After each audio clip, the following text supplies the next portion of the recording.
but it's just weird that the United States and Canada playing against each other has even 1% of actual bad blood.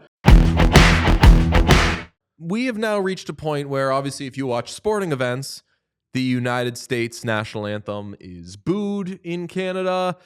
Just vibes aren't amazing. And we've got the Four Nations face-off coming up. And wouldn't you know it, two of the countries chosen for this are the United States and Canada. So that adds some weird, confusing stakes. I know that in certain times, with whether it be Olympics or whatever else, the actual relations between the two countries has, of course, given juice to sporting events. Most famously, 1980 Miracle on Ice, Lake Placid Olympics, Soviet Union, United States. It felt a little extra something for the United States. Bunch of college scrappy guys to beat these great Soviets.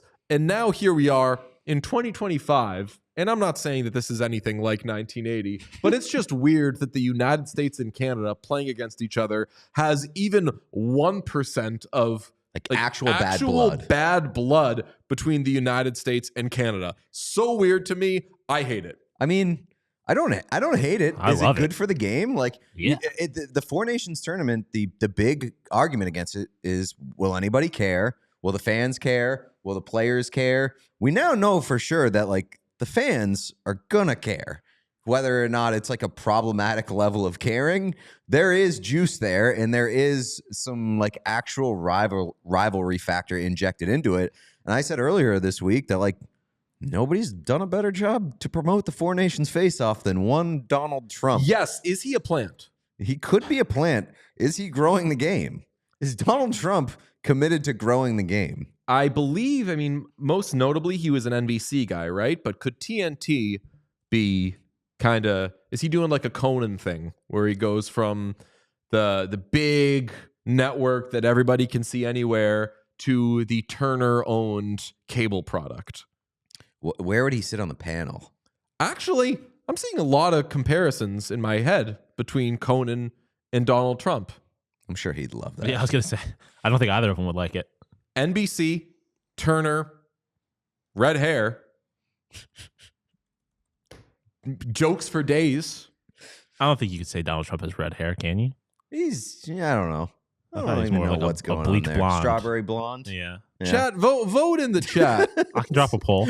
Drop a poll. What color hair is Donald Trump's hair? Yeah. What are the options? Blonde? I'd say- Strawberry blonde? I'd say blonde or red. Okay. You got to make a choice. Stand for something. And what would you say Conan O'Brien is? Red. For sure. Definitely red. He's a much more red than He Donald is Trump. proudly redhead. Okay. Someone says Trump on the TNT panel would go crazy. Tuukka Rask will be there instead. I think that's a safer, everybody ends up okay. But with all these, Elliot Friedman wrote this in 32 Thoughts. I exist because of Canadian American soldiers and others in the Second World War, so anthem booing is not for me. Canadian Flag Day is February 15th. In 2025 is the 60th anniversary of the red and white maple leaf. That night is Canada versus USA in Montreal. Apparently, there are plans to hand out 20,000 flags at the game. Oh boy. Gonna be nuts. I'm not telling people what to do with their lives, and I'm sure Sean is a very proud. If you got something to boo about, boo, whatever. Everybody be safe, but that game is going to be crazy. Handing out 20,000 flags to an international competition, which I'm assuming a good chunk of that crowd is going to be American, you are asking for people to desecrate the flag and lead to confrontation. Sean, Am I wrong there? No, I don't. No, I don't think you're wrong at all. I am.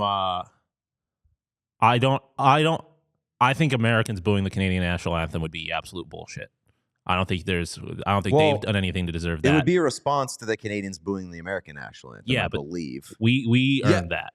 We earned the boos. Yeah, but nobody's gonna think I know. that I know that's way. how it's gonna work, but let's not act like we didn't start. Everybody stay subscribed. We love you.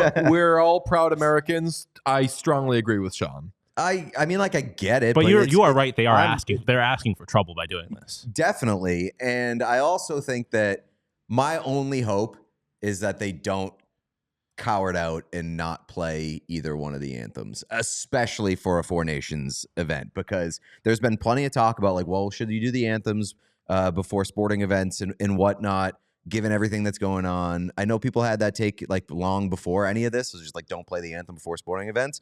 But if you're doing the Four Nations event, you got to play the anthems and you can't run away from it. And you got to let it be whatever it is. I think the only place it makes sense to play national anthems is in an international competition. It does not make sense. Bruce Arena says this. I quote this all the time, but he said, you go to a Broadway play, they don't play the national anthem, and if they did, you would be pretty confused. So why do we do it when San Jose is playing against? It's part of the theater. Like I get it. I would agree that like it's not totally necessary, but it's part of the theater in a lot of places. It's part of like the culture and the experience of going to the game. Can you imagine going to a Chicago Blackhawks game and not getting that anthem before the game? That would be a lost return. Case by case basis then, because I do agree. I do got to hear Jim Cornelison and I do got to clap. And I'll quite frankly, a little side note, when we went to a Blackhawks game recently and Cornelison started going, we had some people who hadn't been to a Blackhawks game before. I was getting all hype. I was like, yo, we're going to clap. It's going to be the best. You guys kind of clapped. You were not as into it as I wanted you to be. You did not show our friends a good time. If anything, like I would say you don't have to play the anthem of the visiting team.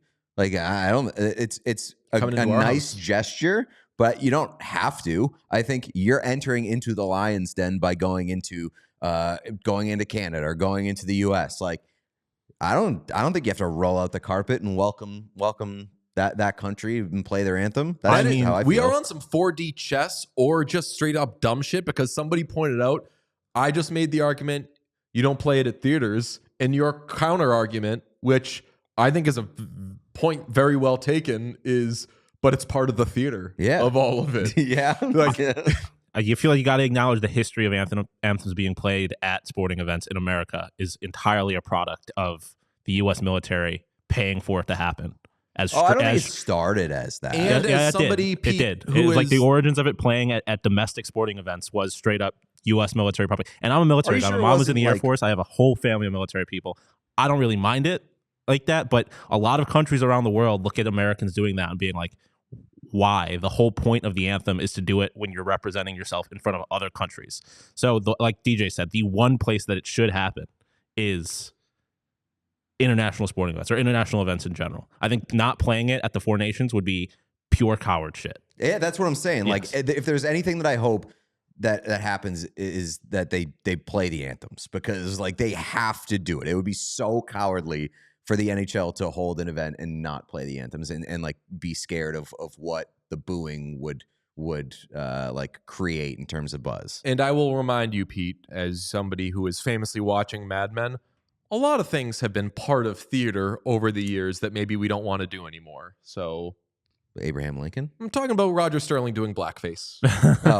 So like a lot of things are like. I would have went to the president that was killed at the theater first. Kyle Gass over here. What do you mean? I guess I'd be being Kyle Gass there. Tenacious D's back together after Jack was like, "Hey, don't make jokes about presidents getting shot." Mm-hmm. Yeah, you got to play it. And I'm a big don't play anthems, but this is a time where you would play the anthem. My only problem here is that the U.S.-Canada game is going to Canadian national anthem, proud American. I bleed red, white, and blue. I only bleed red, actually. But Canadian anthem clears the U.S. national anthem. I agree with that. But since the game's going to be in Montreal, you have to assume they're going to sing the French version. I don't know that one. Oh, no, but you know, it's like one of my favorite words, glorieux. I don't know what they're saying there, but when they're singing in French, glorieux, like GLORIEUX. It's on some like Creole shit. I don't want any Gloria in my hockey songs. I've had enough bad experiences with that to begin with. So we all silly like the mayor.